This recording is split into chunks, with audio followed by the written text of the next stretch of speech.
Now, supportive permanent tissue. The supportive permanent tissue can be divided into three separate parts. One is the parenchyma, another one is the collenchyma, COLLEN collenchyma, and third one is the sclerenchyma. Now, let me explain individual type of supportive permanent tissue first. Now, this is the diagram of a parenchyma. In case of the parenchyma, we can see thin walled cells are present. So each and every cell is thin walled. It is the cell wall is made up of cellulose. You can see the prominent red color cytoplasm red color nucleus I have drawn. The prominent nucleus is seen. A dense cytoplasm you can see.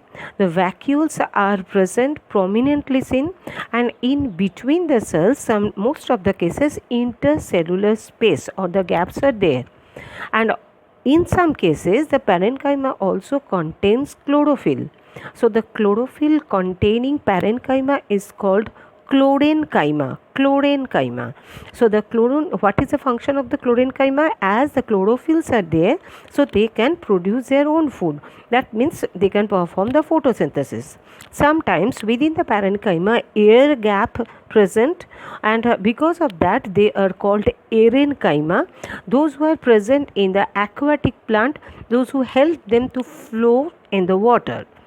Next one we can found in the soft parts of the plant, such as in the cortex or the outer region, and in the pith or the central region of the plant. And they provide this temporary support, as well as they can store the food, and also they can produce their food. Next type is the collenchyma. You can see the depositions are present surrounding the cell wall. The cell wall is made up of not only the cellulose, also with the help of the pectin. That's why the intercellular gaps are filled up with the depositions, and very thick cell wall you can see. Here also prominent nucleus, vacuole, dense cytoplasms are present, but some cases the chlorophyll is present, some cases chlorophyll is absent in case of the collenchyma. Sometimes the difference between collenchyma and chlorenchyma comes. So chlorenchyma is a type of parenchyma containing chlorophyll, and collenchyma is thick walled permanent supportive plant tissue. The collenchyma are generally present in the leaf stalks below the epidermis of the stem. This tissue helps in the support to the plant. Next type is the sclerenchyma. You can see a huge dense cell wall. That's why this within the space is very narrow. The cytoplasm and the nucleus is disappeared from here. So all the sclerenchyma cells are dead cell, and this thick, prolonged and rigid cell wall is made up of lignin. That's why it is called lignified cells. Generally, the sclerenchyma are long, narrow cells which have become dead, and they develop very thick walls.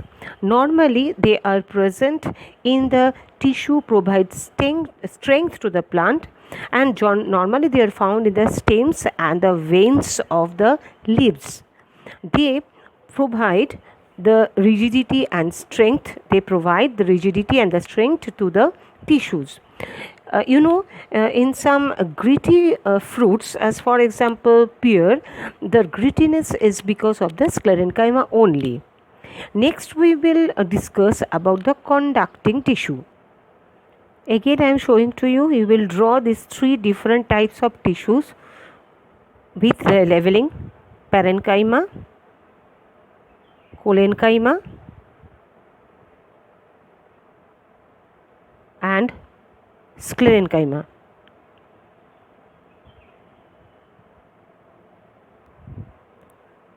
Supportive tissue or complex permanent tissue.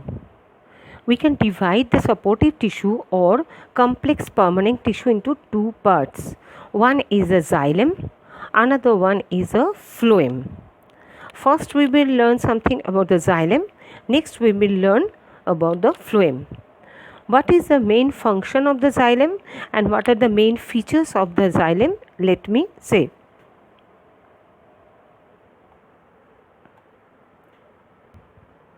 Xylem is responsible for the transportation of water and minerals in the plant.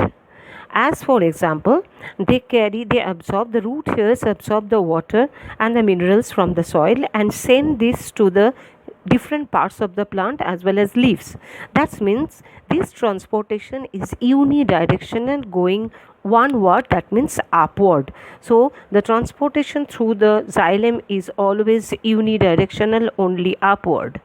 Next one, except xylem parenchyma, very important point, except xylem parenchyma, all the types of the xylems, means all different xylems are dead except xylem parenchyma, very important point. Next, they are giving rigidity and strength to the plant as because they are made up of dead cells except xylem parenchyma. They are having elongated thick walled cell and form a tube arranging one after another. The xylem, you can divide it into four main parts. One is a trachea, next one xylem vessel, third one is xylem parenchyma, and fourth one is a xylem fiber. Now the explanation you will get in the next part of this video.